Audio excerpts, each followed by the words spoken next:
प्यारे विद्यार्थियों नमस्कार। आज हम फिर उपस्थित हैं कक्षा 10 में। हमारा आज का विषय है बाल गोविंद भक्त और इसके लेखक हैं रामवृक्ष बेनीपुरी। बेनीपुरी जी लोक संस्कृति के कुशल चितेरे कहे जाते हैं। इन्हें कलम का जादूगर भी कहा जाता है। बाल गोविंद भक्त भी एक ऐसी ही रचना है जिसमें लेखक की कलम का जादू हमें स्पष्ट दिखाई देता है।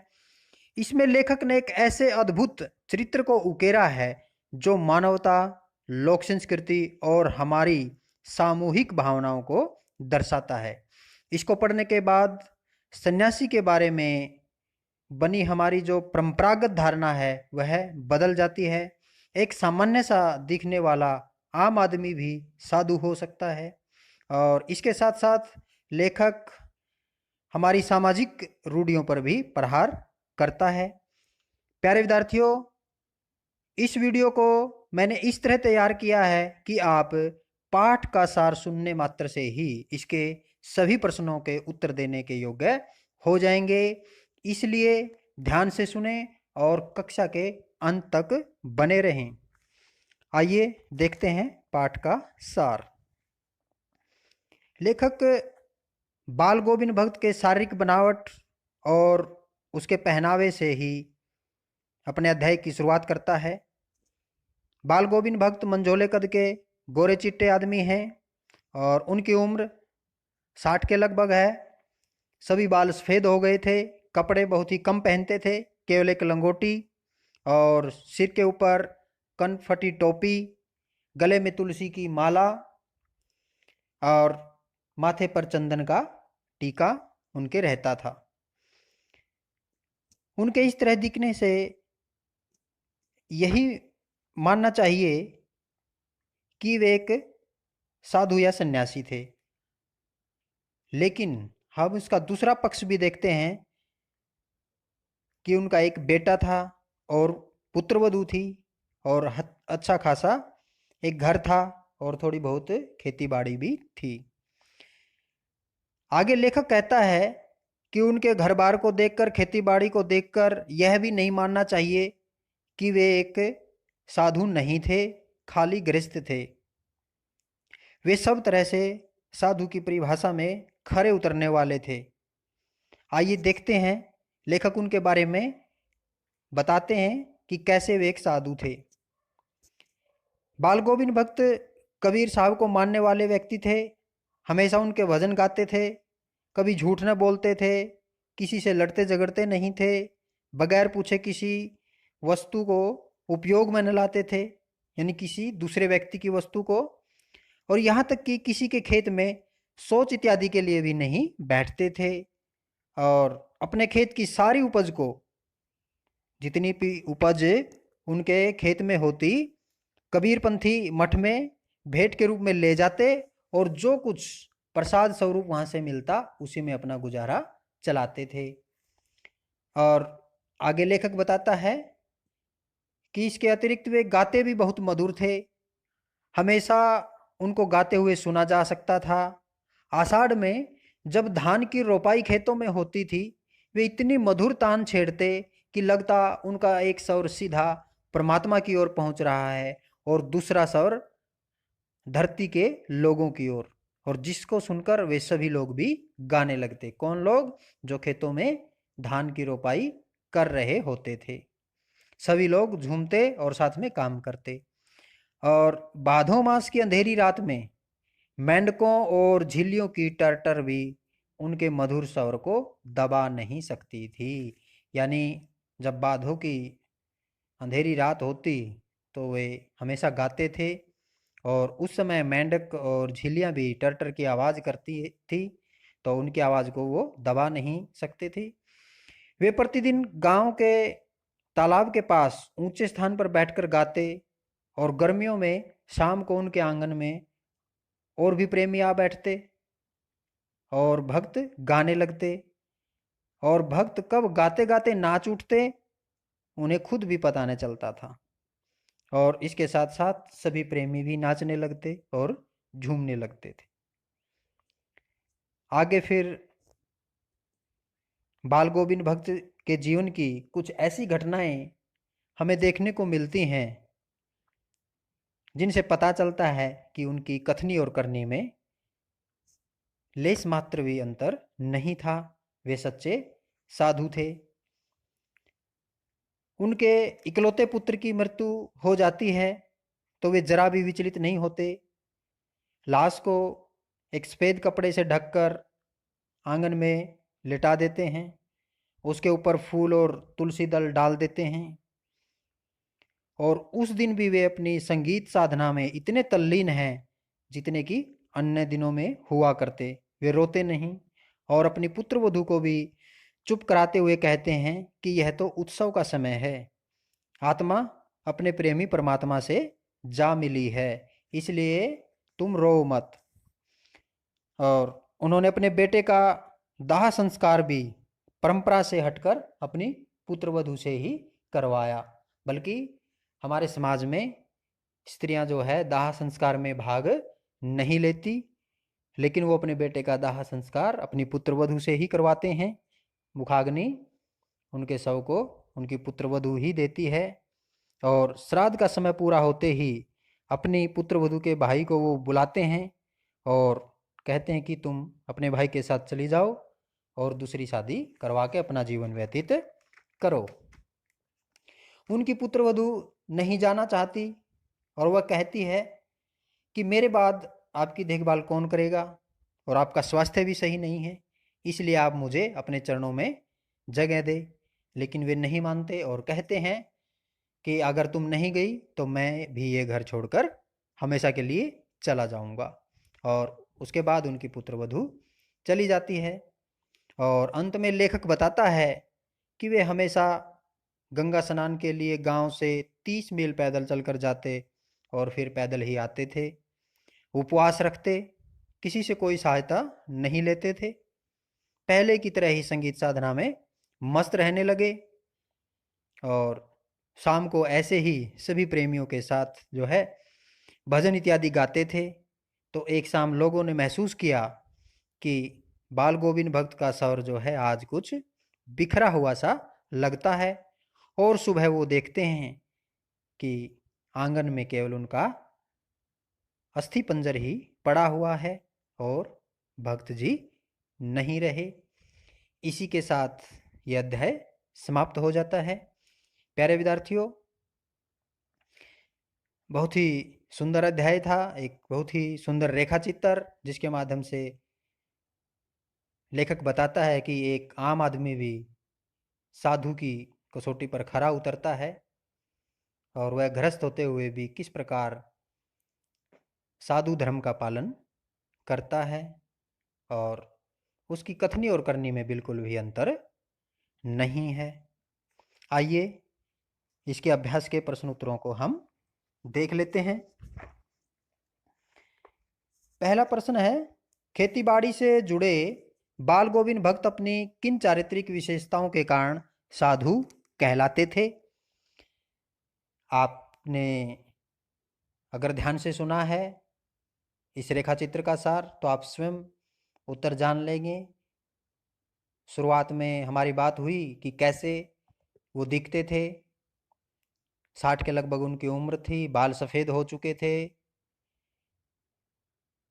माला वो पहनते थे, चंदन का टीका लगाते थे। ये उनका जो बाहरी दिखावा था। और उसके बाद क्यों वो साधु कहलाते थे? ना तो वो किसी से लड़ते झगड़ते थे, सीधा सरल उनका व्यवहार था, कभी भी झूठ वो नहीं बोलते थे। अपनी सारी फसल को वो कबीरपंथी मठ में ले जाते, भेंट स्वरूप जो भी मिलता उसी को वो खा लेते थे, उसी से वो गुजारा करते थे। और अपने पुत्र की मृत्यु पर भी वे रोए तक नहीं। वो मानते थे कि आत्मा और परमात्मा का मिलन होता है मृत्यु के समय, हमें रोना नहीं चाहिए। ये जो सारी विशेषताएं थी, इसी कारण वे साधु कहलाते थे। प्रश्न नंबर 2 है, भक्त की पुत्रवधू उन्हें अकेला क्यों नहीं छोड़ना चाहती थी? भक्त की पुत्रवधू इसलिए अकेला उन्हें नहीं छोड़ना चाहती थी क्योंकि अब घर पर कोई भी उनकी देखभाल करने वाला नहीं बचा था और वे काफ़ी वृद्ध हो गए थे और वो स्वयं अपने स्वास्थ्य की देखभाल भी नहीं रखते थे। वो चाहती थी कि मैं घर पे रहकर इनकी देखभाल करूं, इसलिए वो उन्हें नहीं छोड़ना चाहती थी। प्रश्न नंबर 3 है, भक्त ने अपने बेटे की मृत्यु पर अपनी भावनाएं किस तरह व्यक्त की? किस तरह उन्होंने व्यक्त की? वो रोए नहीं, शव को सफेद कपड़े से ढांक दिया, उसके ऊपर फूल और तुलसी दल बिखरा दिए और संगीत साधना में लीन हो गए। उत्सव मनाते हैं और अपनी पुत्र वधू को भी कहते हैं कि रो मत, ये जो समय है उत्सव का है, क्योंकि आत्मा अपने प्रेमी परमात्मा से अब मिल चुकी है। तो इसमें रोने की कोई आवश्यकता नहीं है। प्रश्न नंबर 4, भक्त के व्यक्तित्व और उनकी वेशभूषा का अपने शब्दों में चित्र प्रस्तुत कीजिए। बिल्कुल अध्याय के आरंभ में उनकी वेशभूषा और उनके चरित्र के बारे में हमने बात की। आप दोबारा से वहां पर जाकर फिर सुन सकते हैं, तो वहीं से ये प्रश्न का उत्तर आप करें। प्रश्न नंबर 5 है, बाल गोविंद भक्त की दिनचर्या लोगों के अचरज का कारण क्यों थी? बाल गोविंद भक्त की दिनचर्या जो थी वो सारा दिन क्या करते थे, तो लोग अचरज क्यों मानते थे? तो कुछ ऐसी बातें थी जो लोगों के अचरज का कारण थी। कैसे? वे बड़े ही सरल थे, कभी झूठ नहीं बोलते थे, बात को घुमा फिरा कर नहीं कहते थे, किसी भी व्यक्ति की दूसरे व्यक्ति की वस्तुएं वो नहीं लेते थे, बगैर पूछे उपयोग में नहीं लाते थे, यहाँ तक कि किसी के खेत में भी सोच के लिए भी वो नहीं बैठते थे और अपनी सारी उपज को वो कबीरपंथी मठ में दे देते थे। और हमेशा, चाहे सर्दी है चाहे गर्मी है, 2 मील जो दूर है वो नहाने के लिए जाते थे और बीमार होने पर भी जो है उन्होंने अपनी इस दिनचर्या को नहीं तोड़ा। इसलिए लोग जो है हैरान होते थे ये देखकर। प्रश्न नंबर 6 है, पाठ के आधार पर बाल गोविंद भक्त के मधुर गायन की विशेषताएं लिखिए। बाल गोविंद भक्त बहुत ही मधुर गाते थे।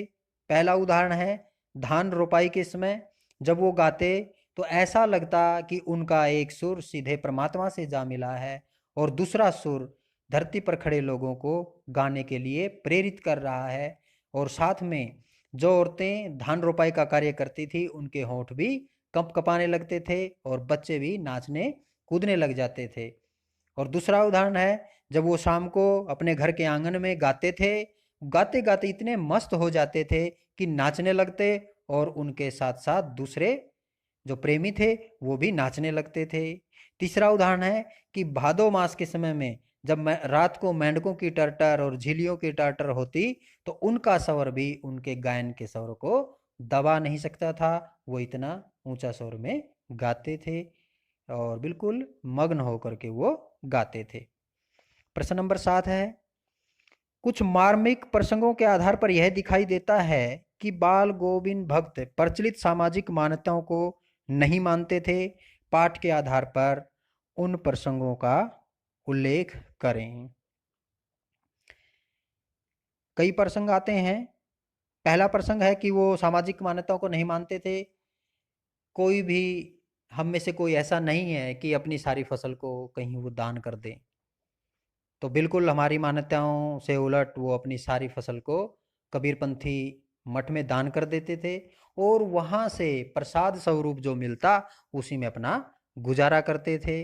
दूसरे, जब उनके पुत्र की मृत्यु हो जाती है वो रोते नहीं, क्योंकि वो पहले से ही मानते मानते थे कि ये जो है मृत्यु आत्मा और परमात्मा का मिलन है, यह एक उत्सव का समय होता है, इसलिए रोना नहीं चाहिए।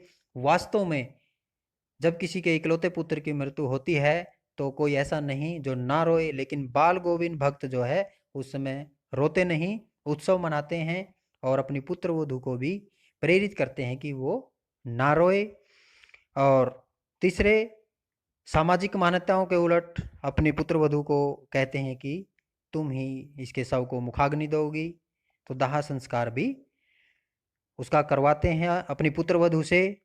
और उसके बाद अपने पुत्र वधू की भाई को बुलाकर कहते हैं कि आप इन्हें ले जाओ और इनकी दूसरी शादी कर दो।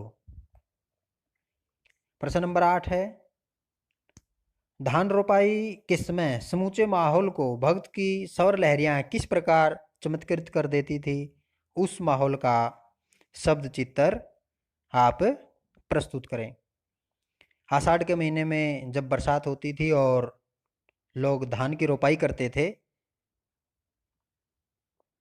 उस समय भक्त जी अपनी मधुर तान छेड़ देते थे। उनका स्वर इतना ऊंचा लगता कि ऐसा लगता कि एक स्वर सीधा परमात्मा से जा मिला है और दूसरा स्वर धरती के लोगों को नाचने के लिए मजबूर कर रहा है।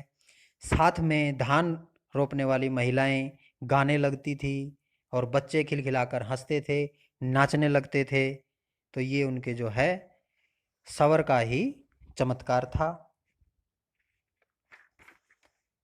अब प्रश्न उत्तर इसके समाप्त हो चुके हैं। आशा करता हूं कि आप इस लेसन को समझ गए होंगे। आपको किसी भी गाइड का प्रयोग करने की ज़रूरत नहीं है। आप 2 या 3 बार इस वीडियो को सुने और सुन करके स्वयं आप इसके प्रश्नों को करने के योग्य हो जाएंगे और बड़ी आसानी से, और इसके साथ साथ आप अपनी टेक्स्ट बुक से इस रेखा चित्र को पढ़ सकते हैं ताकि और भी आपको अच्छे से समझ में आ जाए। साथ ही साथ इस वीडियो में आपको एक आता है रामानंदी चंदन का वो टीका लगाते हैं, वो आपको दिखाया गया है कैसा है। और वो तुलसी दल की माला, वो तुलसी की जड़ों की माला जो पहनते थे कैसी होती है, तो चीज़ें इससे और भी क्लियर हो जाती हैं। इसी के साथ आज का हमारा अध्याय समाप्त होता है।